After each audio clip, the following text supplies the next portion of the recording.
Actual test. Listening test. Test 1. You will hear a number of different recordings and you will have to answer questions on what you hear. There will be a time for you to read the instructions and questions and you will have a chance to check your work. All the recordings will be played once only. The test is in 4 sections.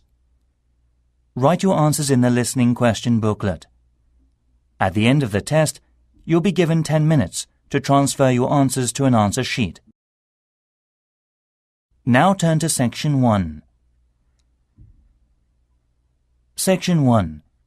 You'll hear a telephone conversation between a travel agent and customer. First, you have some time to look at questions 1 to 6.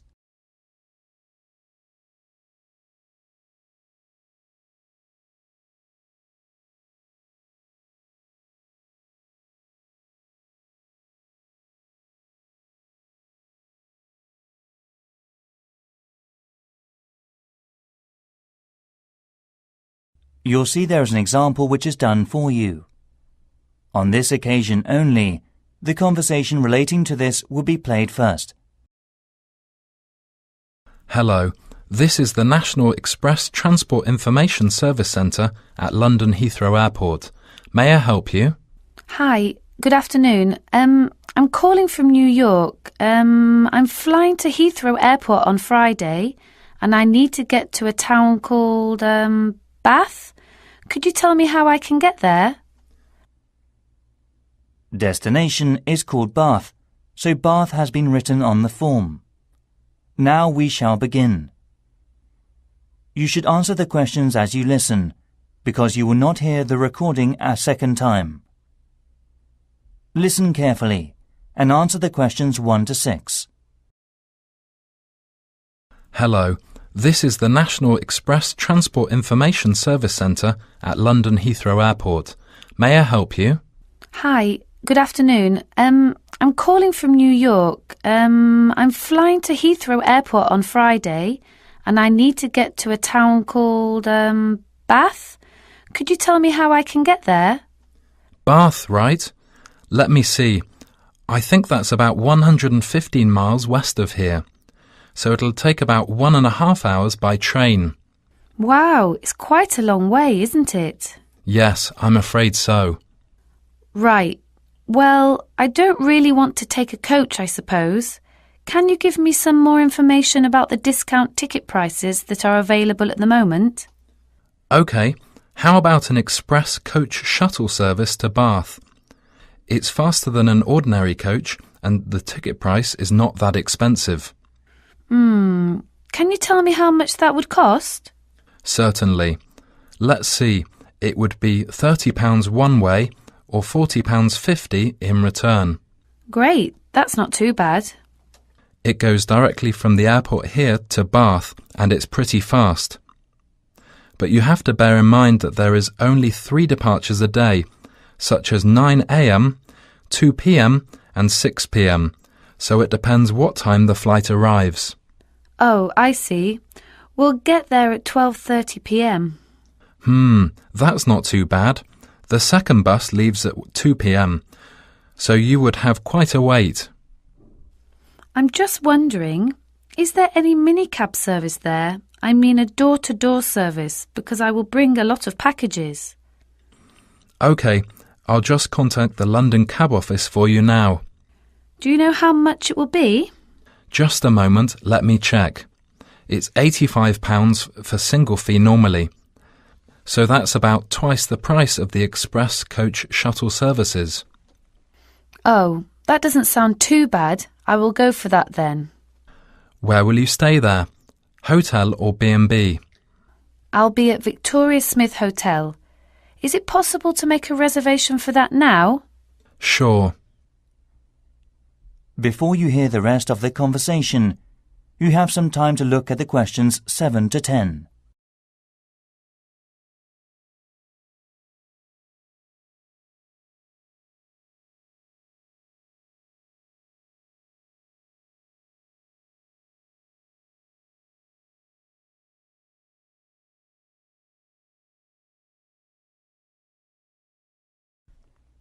Now listen and answer questions 7 to 10. Right. So what date do you want to book this for? I will arrive there on Friday, the 10th of October. And this is just one person or... 2 people, me and my sister. Right. Your arrival time will be 12:30 p.m. What sort of credit card will you be using? I'm a Visa card holder. Could I have your 16-digit card number, please? OK, let me see. 6606 7707 1212 0008. No problem. And what's your name, please? Olivia Turner. That's TURNNER. OK. Thank you, madam. Could you tell me the hotel address, sir? OK. 115 Victoria Smith Hotel, Trowbridge Street, Bath. And the postcode, please? BA2 6AY. Lovely. Thank you. OK, that seems to be everything. Have a nice trip, madam. Yes. Bye. Thank you for your help. You're welcome. Goodbye. That is the end of section 1. You now have half a minute to check the answers.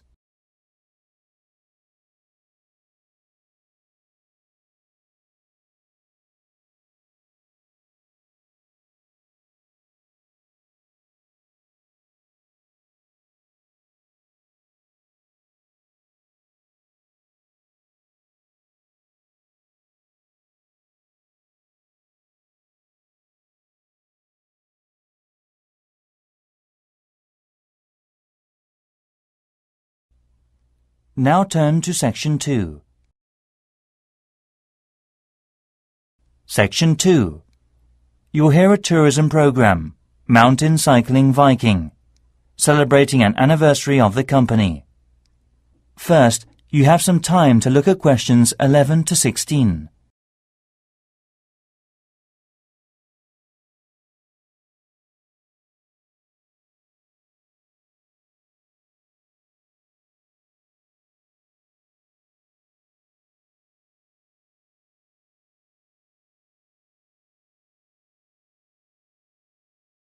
Now listen carefully and answer the questions 11 to 16. Thank you for visiting our company, Mountain Cycling Viking. This evening we will be celebrating our anniversary. Actually, we are so happy to see many people in the conference room. Let me start by giving you some information about the company and a brief history. The company was launched 50 years ago. It initially opened as a wholesale, selling mountain cycling equipment, and then from 30 years ago, it introduced a range of attractive cycling courses in the UK and started organising cycling holidays. Over the years, the company has developed and grown considerably, and since 2000 has been offering family cycling holidays all around Europe. If you go on a cycling holiday with us, you'll have the opportunity to choose from hundreds of different sites. Nowadays, we manage 53 sites in rural Germany. We also have a number of promotions taking place in France. We are also making plans to expand into Scandinavia. All of our sites have been upgraded, and we plan to launch more each year. We are so proud to offer spectacular sites and facilities for the whole family to enjoy. Also, parents who want to enjoy a holiday with their young children need not worry about keeping them occupied during the day, as we have a lot of bicycles and equipment available for children under 8. Our kids program is organised and run by our well-qualified and professional staff and coaches. Each day the kids start with a short warm-up course and cooling down course that is no more than 5 kilometres in a rural area not far from the central city. This program includes an emergency first aid course and some bicycle repairs training. In the evening, there are different events to enjoy by the campfire, such as singing or dancing with refreshments. We have a no-noise rule after 10 p.m. So all children's events normally finish at 9 p.m. Security guards patrol the campsites from 10 p.m. until 7 a.m. the next morning. The Mountain Cycling Viking also deeply wants all customers to register as members. If you haven't joined the company's membership scheme yet, when you apply, you can get a 20% discount on all charges, including the insurance fee. Also, you'll receive the company's monthly newsletter and promotional leaflets. There are many advantages to choosing Mountain Cycling Viking and to recommending it to your friends and relatives.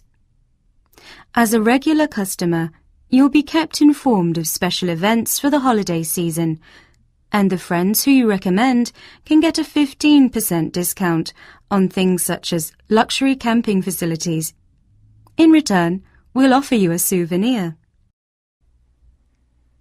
Before you hear the rest of the program, you have some time to look at the questions 17 to 20.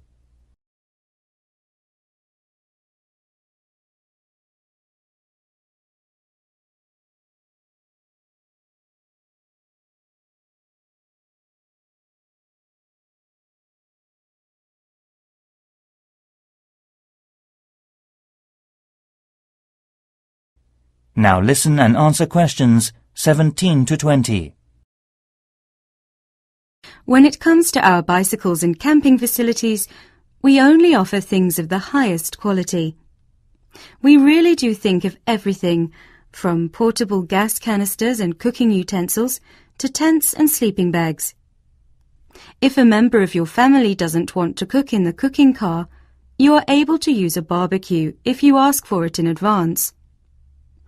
Also, we will offer a special cool box to keep food and drinks chilled. All of our sites are equipped with excellent washing facilities and places you can leave your children and pets. All sites have a cafeteria and shop in the central area of the campsites. Furthermore, we have a small hospital staffed by 2 doctors and 3 nurses who are very kind and caring. During the holiday, your guide will take anyone who is interested on a bushwalk through the mountain or teach an aerobics class free of charge. And now, allow me to introduce our president, Mr. David Gear. That is the end of section 2. You now have half a minute to check the answers.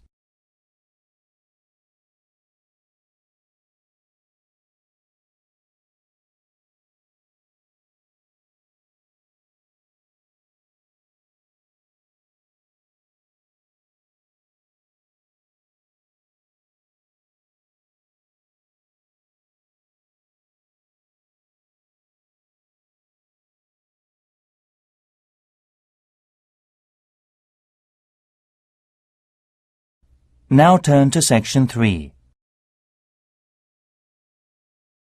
Section 3. You'll hear a conversation between students Robert and Monica, and a tutor about personal marketing. First, you have some time to look at questions 21 to 23.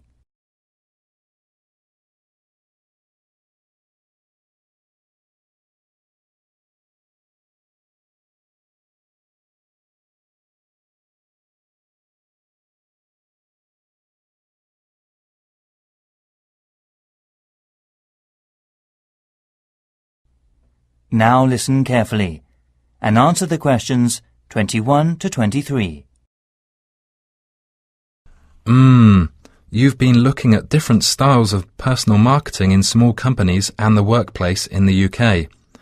So how's the coursework going, Robert? Well, I've been looking at why some people decide to run their own business. Market research shows that personal management is a critical area. When you think about any small business, it is usually a family business. They are also trained and developed as a group. Of course, they may have different ideas, but these ideas are based on their experiences and education. So it is critical that all members are able to brainstorm with each other. So what do you think about differences of opinion in the workplace? I think that there are many reasons why this can occur. The research particularly focuses on personality managing within a small company. Actually, it clearly shows the difference between men and women in terms of their methods and solutions at work. Right, so, did you research the effects of family members working together within a small company? Of course I did. One advantage of this is being able to share thoughts and ideas with others in a way that stimulates the mind and helps save money. However, unfortunately, each new idea can cause controversy between employees and cause problems in marketing and management. Before you hear the rest of the conversation, you have some time to look at the questions 24 to 30.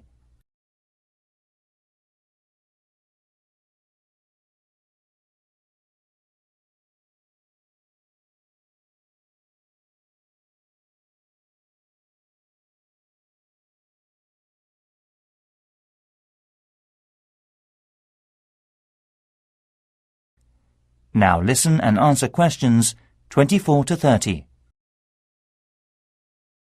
I agree, Robert. Now 2 more things we need to talk about are personal talent and managing it effectively. So, Monica, did you have a perception of different talents among employees? And how do you think it is efficient for employers to work? In my case, teamwork is emphasised in the workplace, so the personal skills of employees can often be overlooked.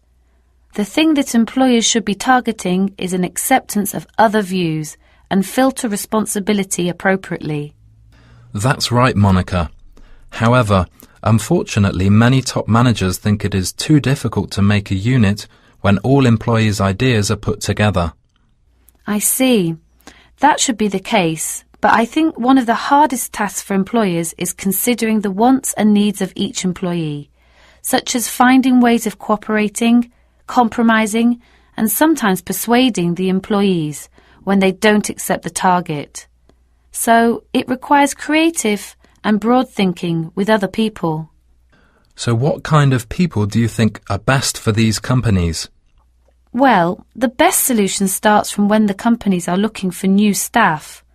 Of course, the responsibility of the Human Resource Department should be to choose the best staff. Also, they have to learn and research personal management and psychological tests with confirmation of qualifications. It's so essential for them. So, how about if the best team members are overestimated? No, they're not overestimated. You just need to learn steadily if you're working in an organisation.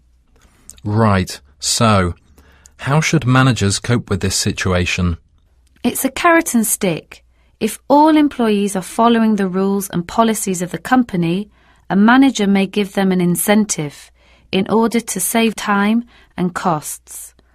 Also, the incentive can be either a working condition they want to change or money. Great. It's your turn, Robert. How important is it for a manager to be a good performer? Managing CEO means not only sharing all employees' thoughts, but also understanding the culture of the organization. Actually, there needs to be a balance between creative minds and personal decisions during working time. Exactly. Well done, Robert. Thank you, sir. Clearly, sometimes it is hard for the managing CEO to control the system. For instance, they should manage the changes in the workplace caused by crisis or loss with caution. Right. Sometimes certain situations cause problems for the future management of the company. Do you follow me, Robert? Yes, I do. Actually, I have one more thing to say about high stress levels in the workplace. It takes time for a balance to be found between employers and employees. That's a very interesting idea. So, let's move on and talk about the marketing mix.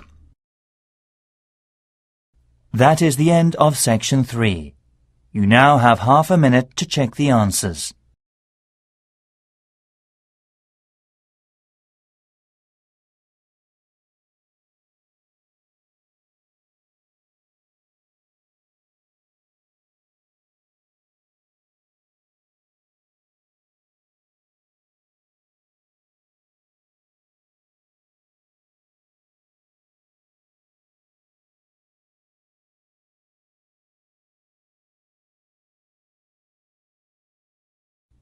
Now turn to Section 4. Section 4. You'll hear part of a lecture given by Archaeology about art of Incan civilization. First, you have some time to look at questions 31 to 40.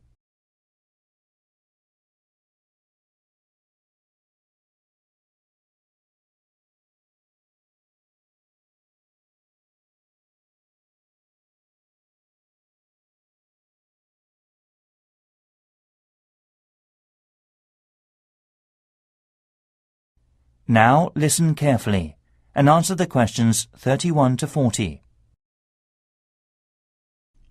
Good morning, everyone. The first workshop is in preparation for our anthropological fieldwork in the Incan civilization of South America. We are so happy to have received funding for separate studies for this field trip from our organization. So I shall expect over 90% attendance from you.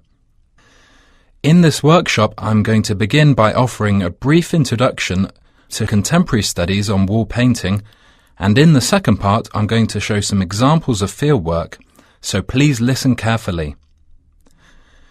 I'm going to focus on interpretations of wall painting art in Peru. Fortunately, we are going to explain an area where you can find some of the most critical sites in the world. And I deeply hope to show you how they were made. This is the first and most important chapter we must study. In Peru there are both engravings and paintings. Many of the engravings show totemism, and most historians tend to think that the purpose of these was complicated and mixed. This wall art was like a museum guidebook with pictures to teach students about the artworks. They represent nature, sun, moon, wind, water, fire, and so forth. However, there were several mysteries. When you first see a typical Inca engraving or painting, you can see that the traps are sophisticated. There are tracks for the movement of nature. Today we'll learn how to make tracking. Now, there are two more things to consider. Why are some of the engravings of natural phenomenon very delicate but clearly ideological and others realistic? Another mystery is some of the realistic natural phenomenon that's in the engravings. For instance, some have god faces. Many researchers now think that these are pictures that were engraved by the craft masters. They believed they could use the providence of nature they had drawn so the hunters could then mimic them for prosperity. Most historians thought that the visitors looked at the wall paintings to understand their origins and solve the puzzles of the art and culture of the pictures. Now many scholars believe that the wall art was more about enchantment, and we'll learn more about them next session. In the third part of the workshop, I'd like to explain some of the implications of our explored prehistoric site and understanding the wall arts. We're going to visit lots of sites related to them. The single largest problem at these sites is visitors unintentionally touching and scratching the wall paintings. Whenever you go over to a site in Inca, you'll learn and conserve many things made from the Incas because they are of good value to prehistoric research. Through the field trip, these visitors are able to get an educational experience. And there are some essential rules to show you. There are traps that can happen suddenly and are very dangerous. Actually, they were a safeguard against enemies.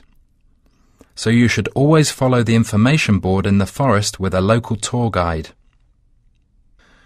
So, how are we going to feel the wall painting in our field trip? Don't forget, no touching, just leave it. The wall painting is fragile, and it is also a part of Peruvian heritage and a national treasure. This lesson is joining with a local community on the site.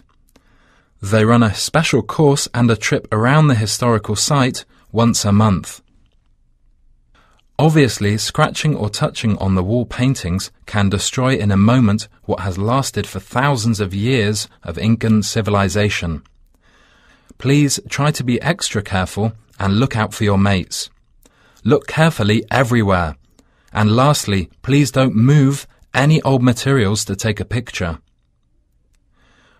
Well, that's about all I want to say, but if you have any questions, please ask them now.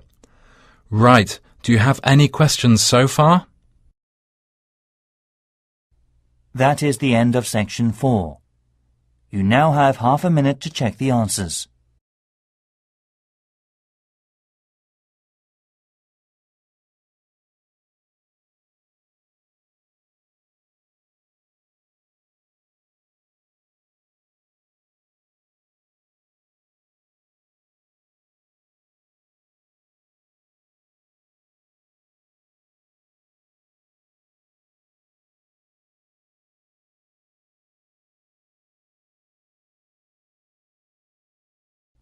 That is the end of the listening test.